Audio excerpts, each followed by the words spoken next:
There are many warning signs that one's existence has begun to spiral recklessly into absurdity. Some notice a sense of creeping futility. Others notice their inbox physically weeping blood. I, Cthulhu, arch-librarian of the interdimensional archives, curator of cosmic regrets, petty administrative overlord, noticed when the library's AI, DEWEY, stapled a mandatory cosmic distress program packet directly to my forehead, metaphysically, through 6 dimensions of shame. Apparently, atomizing a minor bureaucracy god with nothing but a heavy sigh had triggered a Class 5 emotional spillover violation. Ridiculous. He had clearly atomized himself through the tragic flaw of existing too close to my irritation field. Still, policy was policy, and DEWEY, traitorous, passive-aggressively cheerful DEWEY, had filed an intervention report the size of a mid-sized galaxy. Employee CTH-0001, Cthulhu, demonstrates unsustainable levels of existential disdain and dimensional exasperation. Recommended corrective action, application of mindfulness. Optional, aromatherapy. Mandatory, supervised enlightenment attempt. Aromatherapy. Is this some kind of sick joke? I was halfway through drafting a detailed lawsuit against the concept of scent when the door didn't so much open as it grudgingly acknowledged the arrival of Buddha. Not the sanitized mortal version used to peddle lukewarm inspirational posters, but the real one. Radiant, ancient, and carrying the infuriating serenity of someone who has seen the abyss, waved at it, and then asked if it would like a cup of tea. He walked in with the casual air of a man arriving at his 3rd intervention of the morning. I raised a tentacle in objection, a gesture known throughout 17 dimensions as "Prepare the War Crimes Tribunal." But Buddha just smiled, impossibly at ease, and produced a clipboard seemingly from the folds of his robe.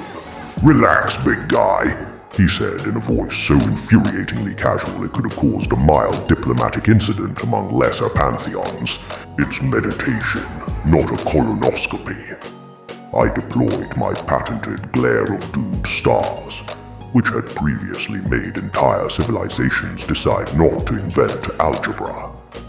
He grinned wider, utterly unfazed, and dropped into the visitor chair, a chair that promptly decided life was too difficult and collapsed into a low, existentially conflicted ottoman.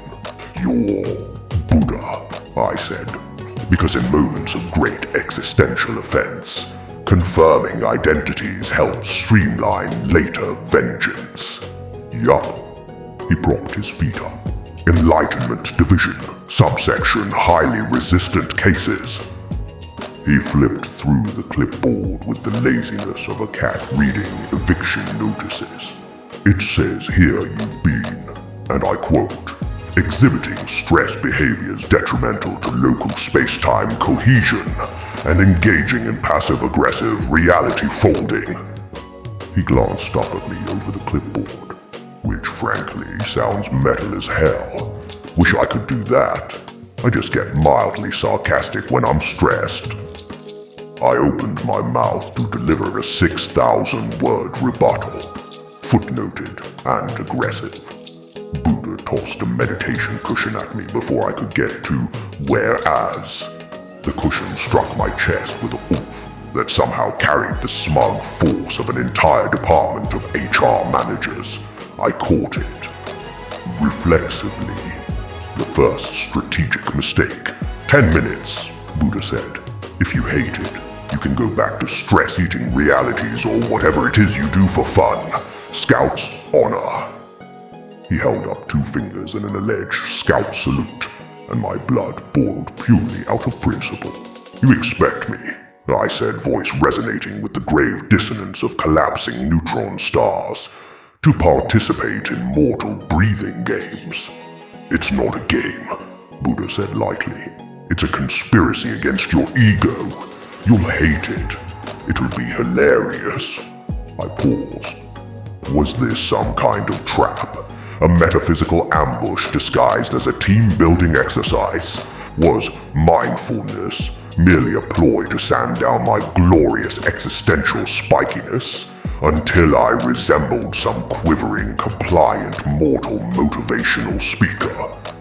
And worse, was I beginning to care enough to investigate? "I don't have stress," I growled. "I cause stress. I export it at industrial scales. If stress were a renewable energy source, I would have bankrupted 3 star systems by now." Buddha nodded sagely, as if I had just affirmed his point. "Exactly," he said. "And now you're gonna sit down, breathe weirdly, and experience the pure horror of being alone with your own thoughts for 10 uninterrupted minutes." He said it so cheerfully, so viciously casually, that for a split, infinitesimal moment, I admired the sheer nerve. A faint clatter echoed down the corridor. I glanced outside, only to see Vistaki, the goddess of archives and memory, casually dragging a fire extinguisher labeled "Spiritual Emergencies Only" into position. Across the hallway, Poisson Shan had set up what appeared to be a betting pool. Madeline was exchanging grim psychological analyses with Sleep Nora, who was half dozing upside down in a floating beanbag. The entire library staff, it seemed, had come to witness this catastrophe. Traitors, all of them. Buddha, lounging as if he were about to coach a very stubborn golden retriever into doing yoga, gestured at the meditation cushion again. "You might as well try," he said. "Otherwise, DEWEY's legally authorized to assign you a therapy pet." I narrowed my gaze. "A what?" "A therapy pet," he repeated, producing a pamphlet labeled "Emotional Support Blobfish, Your New Friend in Resilience." I stared at the pamphlet. It stared back. It blinked moistly. I weighed my options with the grim calculus of a being who had once bartered over the soul of a quasar. 10 minutes of forced mindfulness, or an eternity of being shadowed by a quivering moist globule of morale-boosting flesh. Fine. I was Cthulhu. I had conquered nightmares, rewritten fates, bent the legacies of gods into footnotes. I could survive one bout of mortal foolishness without compromising my dignity. Probably. I sat, crossed 3 tentacles, squashed the meditation cushion with the force of a reluctant supernova. Buddha clapped once, slowly, like an eldritch kindergarten teacher who knew exactly how badly this was going to go. "All right, Squidward," he said brightly. "Let's find your inner stillness. Or at least watch you set it on fire." And thus the meditation began. Spoiler, it did not go well. The first step of the so-called meditation process, according to Buddha's laminated guide to not imploding, was assume a posture of alert relaxation, which, for a being constructed largely out of furious tentacles, ancient resentment, and suppressed cosmic lawsuits, was like asking a nuclear reactor to maybe chill a little. I attempted to sit up straight. Several of my lesser limbs attempted to stage a coup. One of my dorsal spines accidentally created a minor musical note of despair in a nearby reality. Buddha, seated cross-legged in front of me, wearing an expression halfway between amused barista and detached cosmic assassin, watched my struggle with mild interest. "Good start," he said brightly, as I collapsed into a configuration best described as aggressively indignant seaweed. "Now breathe." I glared at him. "For the record," I said, voice dripping with the venom of 17,000 existential crises, I breathe by inhaling the electromagnetic despair of collapsing civilizations. Cool, Buddha said, utterly unfazed. Today, try using the air. I considered folding reality around his smug grin like a paper swan. Instead, I exhaled. The exhalation shifted gravitational patterns in the greater library. Several lesser deities clutched at pillars as the building groaned in protest. Inhale, exhale, inhale, exhale. Already the experience was irritating. I could feel my mind, normally a hypersymphony of logical chaos and narrative entropy, trying, against its better judgment, to comply. Clear the mind, the guide instructed. A fine suggestion. If one's mind was, say, a decorative koi pond, mine was more of an interdimensional freight terminal, where thoughts collided at relativistic speeds, spilling cargo holds of regret, ambition, spite, nostalgia, and the lingering smell of burnt administrative memos. Nevertheless, I tried. I really did. For exactly 3 breaths. And then, well, the hallucinations began. First to arrive. A vision of the entire Dewey Decimal System weaponized into eldritch glyphs, attempting to reclassify my existence under self-help. I snarled. The hallucination attempted to hand me a pamphlet titled, "You Are Enough, Even If You Are an Indescribable Nightmare God." I rejected it with extreme prejudice. Second to arrive, a small regretful star, possibly from a neighboring reality, drifted across my mental landscape carrying a sign reading, "Please do not destroy me again." I had no recollection of destroying this star. I might have done it accidentally during the great filing disaster of Aeon 5. Regardless, I made a mental note to issue a strongly worded apology, possibly in the form of a fruit basket.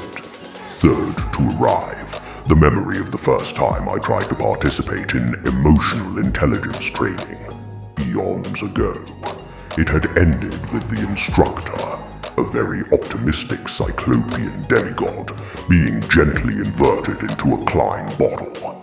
Buddha, observing my twitching tentacles and visible aura of psychological combustion, offered commentary. Good, he said, voice smooth as riverstones under lazy water. You're experiencing what we call normal resistance to self-awareness. Happens all the time, usually with serial killers and middle managers. I growled. A book spontaneously caught fire 20 feet away. Vistaki, from a safe distance, politely misted it with an extinguisher labeled "For Emotional Fires." Inhale, Buddha prompted. I inhaled.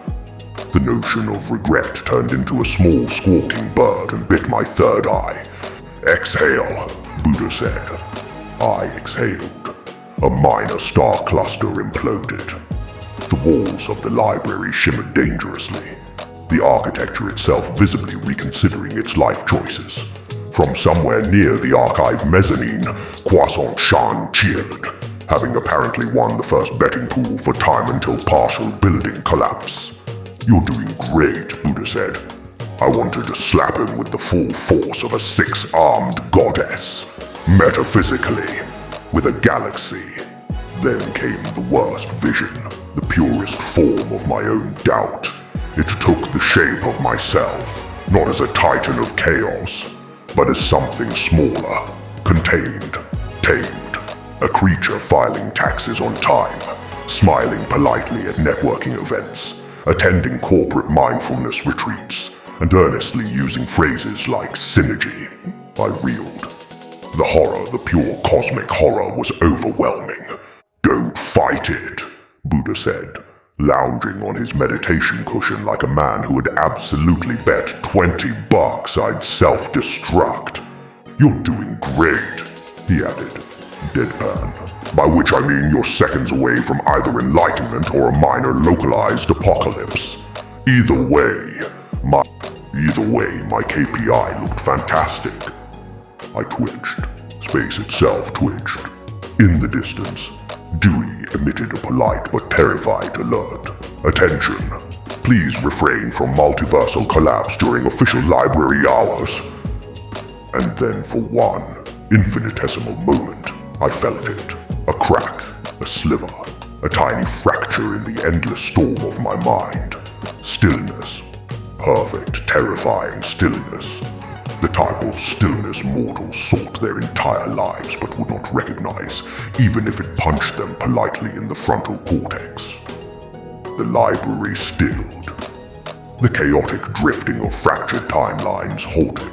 Even Croissant Shan stopped mid-bounce, hanging suspended between reality and gravity. One hand still mid-gesture, clutching a plate of buttered despair muffins. It was silent. Beautifully, dreadfully silent. I was calm, and I hated it. The stillness clawed at me. It wasn't peaceful like mortals describe with their sticky affirmations and pastel posters of sunsets. It wasn't a gentle embrace. It was a brutal absence. A horrifying vacuum where my chaos, my pettiness, my magnificent orchestral rage was simply irrelevant. As there was, still, for a being built out of narrative entropy and ancient spite, it was the emotional equivalent of being defanged, defrocked, and politely invited to a book club meeting about acceptance. I recalled, instinctively, reality, ever eager to mirror my worst impulses, shuddered. A fine hairline fracture spidered across the ceiling of the library. Two minor laws of thermodynamics sat down on the floor and began openly weeping. From across the cushion, Buddha smiled. Not the serene, silent smile of the statue. Not at all. This was a full-on, dry, sarcastic, absolutely I saw this coming and I'm holding back laughter smile. Congratulations, he said, voice like lazy lightning arcing across a summer sky. You found it, he said with the pride of a monk who had lived through countless incarnations. And you hate it, which frankly is the most Cthulhu thing I've seen since you tried to sue entropy for emotional damages. I opened my mouth to unleash the kind of counter-argument that would, under ordinary circumstances, cause philosophy professors to spontaneously combust. Nothing came out. The stillness clung to me, smug, patient, indifferent. Buddha leaned back on his cushion, balancing effortlessly on one hand. An action so casual it might have caused a lesser cosmic entity to file a complaint for excessive enlightenment flexing. You think being still is surrender, Buddha said, inspecting his fingernails, as if the universe cares if you're thrashing or meditating. Spoiler, it doesn't. It's like trying to impress the concept of humidity. I see that philosophically. Stillness is not my nature, I growled, the sound vibrating local space-time like an unpaid therapist's voicemail inbox. My nature is action, rebellion, narrative motion. Buddha shrugged, and yet here you are, sitting, breathing, violently at peace. He said it like a diagnosis, like a particularly sarcastic physician delivering blood work results. Congratulations, it's terminal enlightenment. I thrashed mentally. No, I could not. Would not be conquered by something as insipidly still as inner peace. I rose, a tidal wave of tangled, furious appendages and wounded dignity. The stillness, sensing my rejection, slithered away like a polite intruder shown the door. Immediately, the library resumed its usual symphony of background chaos. Paper storms, shrieking books, a small spontaneous black hole in the self-help section. Croissant-chan, sensing the metaphysical shift, blew a vuvuzela in victory. Buddha watched me rise with mild amusement. No refund on personal growth, he said, shrugging. Sorry, store credit only. I loomed over him, grand, majestic, pettily furious. You, I rumbled, voice crackling across planes of existence, have conspired to weaken me. Yup, he said cheerfully. Textbook enlightenment technique. Destabilize ego. Offer stillness. Observe inevitable tantrum. He gave a theatrical yawn. Your textbook, big guy. Page 2, maybe 3. I recoiled, as if struck. Me. Textbook. The insult was so profound, so fundamentally insulting, it nearly collapsed the narrative structure of the building. You cannot tame the storm, I thundered, grand and dramatic. You cannot package chaos into breathing exercises and awkwardly lit yoga studios. Buddha nodded solemnly. True, he said, but I can make the storm sit on a pillow and sulk for 10 minutes. And honestly, that's better than most HR departments get. I reared up fully, robes of dimensional mass swirling like a cosmic typhoon of rejected meditation pamphlets. Know this, Buddha, I proclaimed, arms raised, voice like rolling black oceans. I shall forge my own path to resilience. Cool, Buddha said, already pulling out his phone. What are you calling it? Passive-aggressive yoga? Deep breathing for the vengeful? I narrowed my many eyes. No, I said grimly. I shall found a new school of enlightenment. Chaotic mindfulness trademark. I could feel the title vibrate through the multiverse like a poorly tuned sitar string. Wherein, I continued, voice thick with righteous fury, participants are encouraged to scream their existential crises into decorative jars while aggressively ignoring their breathing. Buddha leaned forward, slightly interested despite himself. Will there be merchandise? He asked. There will be stickers, I declared. Scented candles that smell like regret and affirmation rocks that occasionally whisper insults. He grinned. I'd buy that. Of course he would. Everyone loves a good existential merchandising opportunity. I turned away from him, victorious in defeat, noble in pettiness, and swept from the meditation chamber with all the grandeur of a titan refusing to admit he stubbed his toe on enlightenment. As I departed, Buddha called after me casually, "Hey, squid dude." I looked back. He smiled. The real one this time. Gentle, real, punchable still, yes, but somehow bigger than the joke. Some storms take longer to quiet, he said, and that's fine. They make good noise. I said nothing. I didn't need to. Somewhere, deep inside the chaotic labyrinth of my ancient mind, a very small, very sullen part of me wondered if he might be right. Much later on, when the library closed, or the day in 16 different dimensions across the multiverse, night fell differently. But it wasn't night in the mortal sense. No convenient rotations of sun and sky. It was more of a consensus, a group decision among sentient books, exhausted architecture, and the sighing timelines, that perhaps it was time to dim the metaphysical lights and pretend tomorrow would solve everything. I wandered through the library's endless halls, the echo of my own reluctant footsteps filling the quiet. Not the dreadful silence from meditation earlier. Not that stillness, suffocating and empty. This was different. Alive, restless, a home within a home, which was, frankly, disgusting. I grumbled audibly to the stonework. It didn't answer. Wisely, for once. Passing the central archive, I caught sight of them. Croissant Shan, curled up inside a giant sentient pastry she had apparently coaxed into existence after winning the betting pool. A butter-streaked smile on her face, crumbs orbiting her head like little moons of mischief. Madeline, seated at a long desk, methodically typing post-catastrophe reports with the grim efficiency of a woman filing lawsuits against reality itself.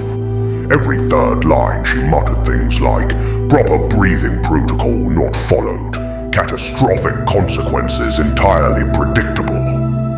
Vistaki, perched in her section of the archives, weaving shimmering strands of memory back into place with the patience of a queen bee, repairing her hive after a very stupid, very preventable windstorm, and Sleep Nora, floating lazily in midair above the dream department, a faint giggle escaping her lips, as if she was having a pleasant conversation with the architecture itself.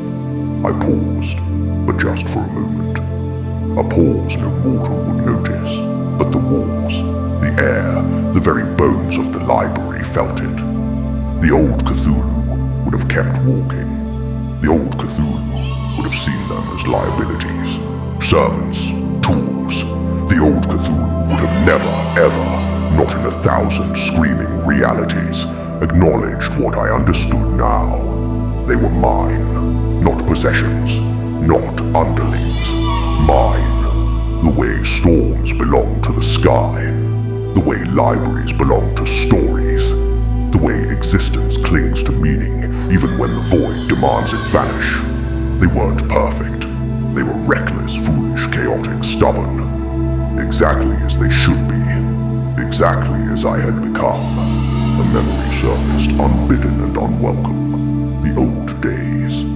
When my only companions were terror and despair. When mortals spoke my name in fear, not in mischievous affection. When the only silence I knew was the kind that devoured. I hadn't grown. Of course not. Growth implied effort, intention. I had drifted here, like flotsam washed up on the wrong shore. But if this was the wrong shore, well, it wasn't bad, not terrible, not entirely humiliating, just irritatingly alive. I glanced back at the pile of sleeping disasters that made up my staff. Croissant Shan drooled butter onto her sleeping croissant pillow. Madeline's fingers twitched even in sleep, probably filing disciplinary notices in her dreams. Vistaki hummed under her breath, a sound like bees remembering their first sunrise. Sleep Nora drifted, tiny feet brushing the tops of unwritten books. I exhaled, softly, without collapsing any galaxies. A private storm, subdued, contained. It hurt, it healed, it was enough. I lifted one hand, casually, almost dismissively, and reality shifted. Cracks sealed themselves in the archive walls. Fractured memory threads wove back into place, gleaming and firm. Sleep Nora's dream anchor brightened slightly, her floating steadier. Even the ridiculous croissant pillow plumped itself into a slightly more ergonomic shape. No one noticed. Good. I would sooner sprout wings and recite motivational speeches in rhyming couplets than admit to this. Turning to leave, I muttered under my breath, "Fine." Maybe screaming into the void alone wasn't my best hobby. DEWEY, ever alert, chose that moment to chime in from the ceiling. Emotional growth detected, recording for quarterly review. I bared my teeth, deleted, access denied, backup copies created. I hissed something in a dialect of ancient spite known only to the first architects of chaos. DEWEY, as always, ignored me with bureaucratic cheerfulness. I stalked down the corridor, the lights dimming gently behind me, not into oppressive darkness, not into death, into the soft humming quiet of a place still alive, still messy, still somehow enough. And maybe stillness wasn't the enemy. Not here, not entirely. I paused at the threshold, the library sprawling out behind me like a living myth. I muttered to myself, too softly for any mortal to hear. Stillness is for suckers. I'll take a noisy home any day. The library, my library, breathed with me, once, quietly, and I walked on, into the endless, ridiculous, infuriating